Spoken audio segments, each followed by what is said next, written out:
mu Bible temuli nti mwannyoko simuwasa mwamuwuliddeko osobola okuwasa omuntu eyeddira omuziro gwo okujjako nga sigwo oyagala. Oweekitiibwa Katikkiro Charles Peter Mayiga wakati nga alabiseeko eri Obuganda era ng'alina obubaka bw'aweereza eri Abaganda yalaze okwewuunya okw'ekika ekya waggulu ate era mukadde ke kamu n'okutya okw'amaanyi ennyo nnyini ddala ng'entabo yavudde ku Pastor Serwadda owa Victory Church wali mu Ndeeba olw'akatambi ke yakola si kaali katambi wabula olw'okubeera nti musumba yali abuulira endiga mu kyaki n'azinnyonnyola n'azigamba nti gwe bw'obanga olinayo omuwala gw'osiimye nga gwe bakuyita kalema ate omuwala oyo nga yenna kalema kyandiba nti tekiba na buzibu nnyo era tosaanidde kwesigama ku nsonga za Buganda n'ennono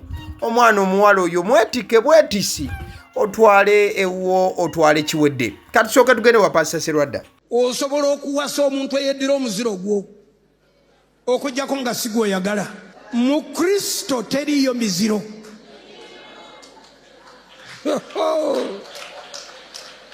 Kati olutalo ndujje we rubadde luli kati ate ndututte walala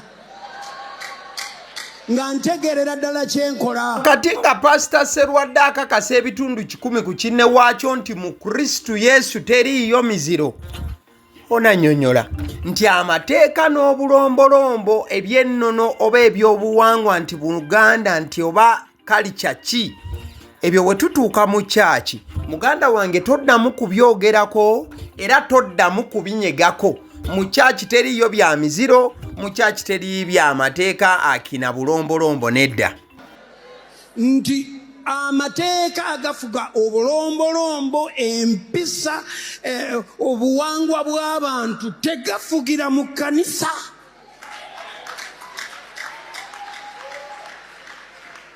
Amateeka ago ge mweteekateekako omusajja w'emyaka 28 ate awasa atya omukazi w'emyaka 37 ebyo gw'oyogera omukazi gw'oyagala tomwagalako myaka omwagalako ky'oyagala obeera omwagalako ekyo ky'oyagala oba ekiki awo musumba bwannyonnyola wabula mukadde ke kamu Pastor Serwadda yavaayo n'atunnyonnyola nti emiziro olulyo n'ebiringa ebyo wakati nga kyaki tebyetaaga omuntu yekka gwosobola okugamba nti ono omuziza alina kuba mwana wa nnyoko.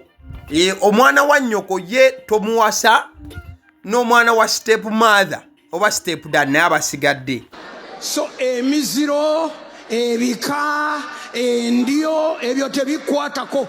Bayibuli omuntu gweziza ye mwannyoko omwana wa taata w'omuto ba maama w'omuto bali very clear abantu betuziza. Ne palamenti ya Uganda yatuula nekola listi y'abantu bototekwa kuwasa mu mateeka ng'emaze kutegeera nti birijja era nayo teyateeka mu miziro. Mukadde ke kamu Pastor Serwadda ayogera ne ku kakodyo ok'okubeera nti abaana abawala ababeera mu kyaki ensangi zino balina okufunayo akakodyo ak'okubeera nti tebeeyita mannya ga kika. Totuuka mu kyaki ne weeyita Nakiguli, totuuka mu kyaki ne weeyita Nabankema, totuuka mu kyaki ne weeyita Simanyaki na Nakalema, weeyita amannya nga Mukisa, amannya nga Kisa, amannya ag'ebikka nti woofunira munnoowo oyola muyole n'otwala. Kubanga tebalina gwe bajja kulagira batyo.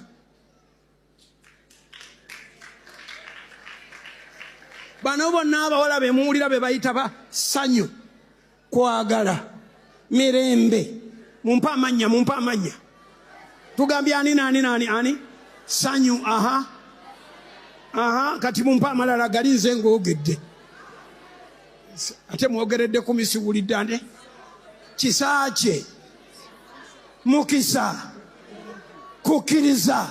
Abo bonna abawala be muwulira abalina amannya ago bateeze kimu kyokka gwe oyogera eriryo nti gwe sembatya weddira ki olulyogera nga nti nze Mukisa.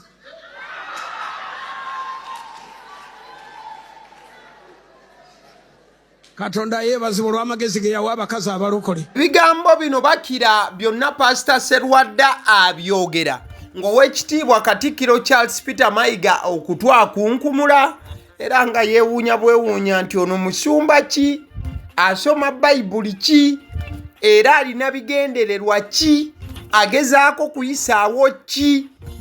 Owekitiibwa Katikkiro olwalabiseeko mu lukuŋŋaana oba mu lusirika olw'okubangula abaweereza mu kitongole ky'abaganya eky'obwakabaka yavumiridde ebikolwa bya Pastor Serwadda ne yeewuunya n'ekika ky'omusumba Pastor Serwadda kyali. Nawulidde omubuulizi w'enjiri awo pasita ng'agamba nti mu bayibuli temuli nti mwannyoko simuwasa. Mwamuwuliddeko? Yaneewuunyisizza ate bulijjo ndowooza nti oyo ye oba yafunyeyo omuwala eyeddira ekika kye. Manyi bwe bakola ne balyoka bataputataputa ebintu okwanguyiza ebintu. Obuwangwa bwaffe toyinza kuwasa wa kika kyo. Oba ne bayibuli tagitegeera bulungi yaneewuunyisizza. Kati nga Katikkiro alaga okwewuunya okw'amaanyi era nga yeewuunya Pastor Serwadda, kati Katikkiro katumwongere tumwewuunyisize ddala.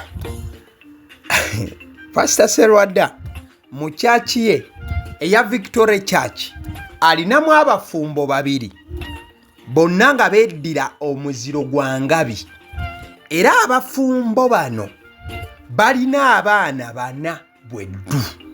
Kati wakati nga Katikkiro ali mu kwewuunya, Katikkiro alina okukimanya nti mu kyaki ya Pastor Serwadda mulimu abafumbo nga bakika kyekimu beddira Ngabi nga balina n'abaana bana. Kati awo ekibuuzo kibeera ku baana baabatuuma mannya ki ng'ate abaana maama ne taata ba Ngabi. Sooka owulirize Pastor Serwadda ng'atwanjulira abafumbo abaagalana abajjudde omukwano ogw'ekimemmete wano. Nkomewo ate nkutwala ewalala. Ng'owano akuba ennanga aliwo. Ono yimirira. Gwani? Siwulidde. Gwe Lubega? Ono ye Lubega, omukyala yani? Yenna matuvu.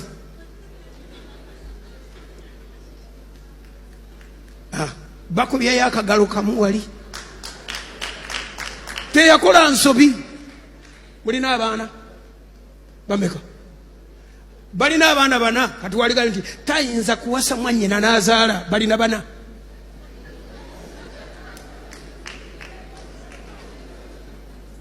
Osobola okuwasa omuntu eyeddira omuziro gwo. Kitegedde kubira mukama engalo ez'amaanyi. Kati wakati nga owekitiibwa Katikkiro ebyakyabitunuddeko ne ku sayidi eri ey'Obuyisiraamu, bashek ab'enjawulo bavuddeyo bo ne bakirambulula bulungi nnyo nnyini ddala nti Obuyisiraamu tewali we bugaanira muntu kubeera nga yeewasa n'omuntu ow'ekika kye.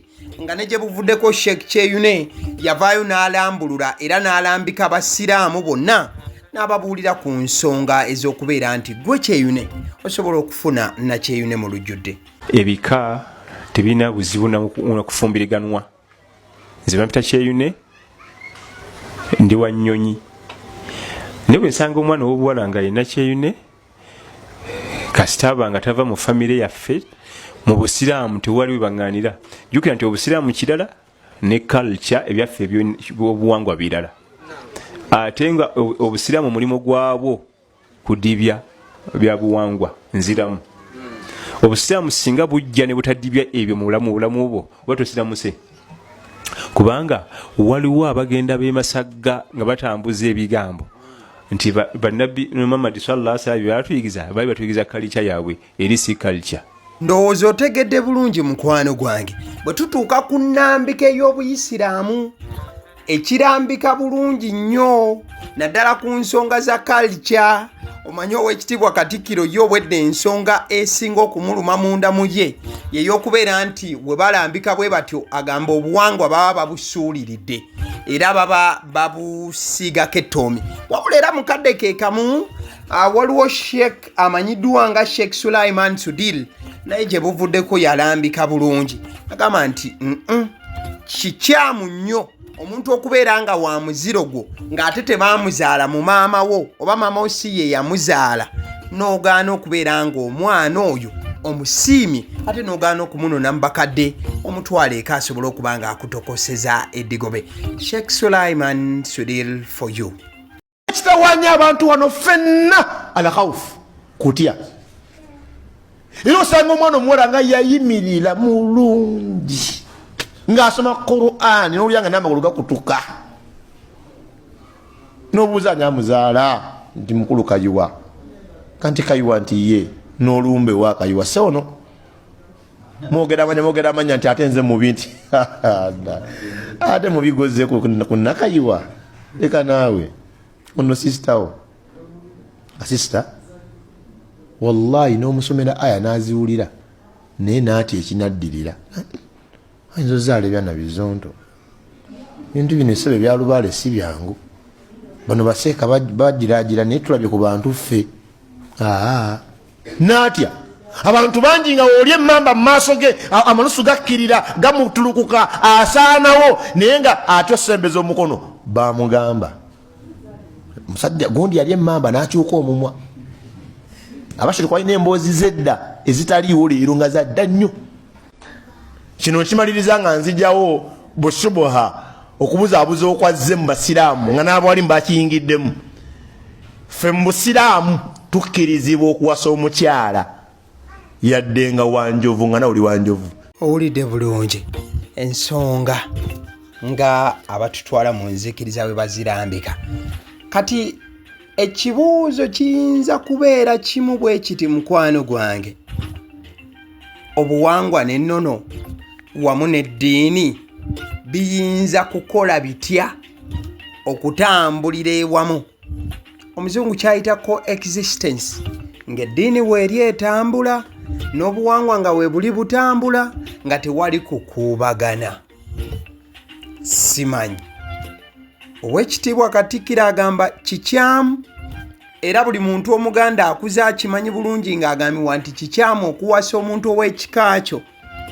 Wabula abasumba nga Pastor Serwadda, Bashek nga Sheikh Cheyune, Sheikh Sudil n'abalala bagamba nti bo bodda ku saidi ya church oba wodda ku saidi y'omuzikiti kituufu nnyo okwefunira omubeezi ne bw'abanga omuziro gwo naye gwe muziro gwe just noonyereza nti maama wo si ye yamuzaala, noonyereza nti kitaawo si yazaala omwana omuwala oyo oba omwana omulenzi oyo. Mutambula ensonga zongera okuba nga zitambula bulungi.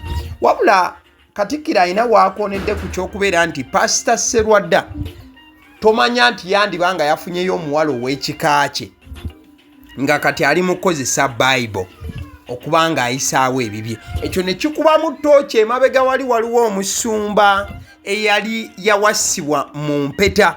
Bwe yatuuka ekiseera ng'ayagala okuba ng'ayawukana n'omukyala, musumba yadda ku kituti n'abagamba nti empeta nkyamu. Wabula abangi batandika okuba nga babuuza musumba nti ebiseera we baakuteerako empeta eyo tewalabanga nti empeta nkyamu? Kati n'Oweekitiibwa Katikkiro yakikomeza awo n'agamba waayi tetubeera wano nga musumba yafunyeyo omuwala nga bwa kika kye. Wabula ebyo byabadde bigambo by'Oweekitiibwa Katikkiro nga bwe yabadde alambika. Sisobola kubiteesaako wadde okubaako ekirala kyengattako mu layini efaananako bw'etyo. Bwe tuba nga tugenze maaso, ddala kiki gw'omulabi waffe ky'oteesa ku nsonga eno? Gwe bw'obanga osalawo omuntu ow'okuwasa ogenda n'oyo obuwangwa gwe bulagidde oba ogenda n'oyo eddiini gweragidde? Eddiini erambika nti buli muntu osobola okumuwasa oba omufumbirwa, eddiini y'obulokole oba obuyisiraamu okusinziira ku batutwala muzikiriza bagamba nti osobola owasa yenna. Wabula ate obuwangwa bw'obanga oli Muganda, Obuganda bwo bunnyonnyola nti kikyamu okuwasa omuntu ow'ekika kyo. Kati mu comment section tuteerewo gw'ogenda nakiriwa na ddiini na buwangwa bwo. Alson Painters UG bano omulimu ogwabwe gwe bakola gwa kusiiga langi. Bakubireko ku 0705 19 36 36. Agaliwo ye YouTube channel kwoli abasiddi omusunsuzi ly'eddoboozi eriri emabega w'omuzindaalo era nga information nga bwe beetuusewo bwe tugireeta ku YouTube channel ne Agaliwo tetutoolamu yadde ogattamu ebyaffe y'ensonga lwaki turifaaringa ku sources ezo zennyini eziba zikwatibwako ensonga wabula ky'oba okola kyakuba nti olikinga vidiyo eno subscribinga bw'oba tokikolanga. Thank you.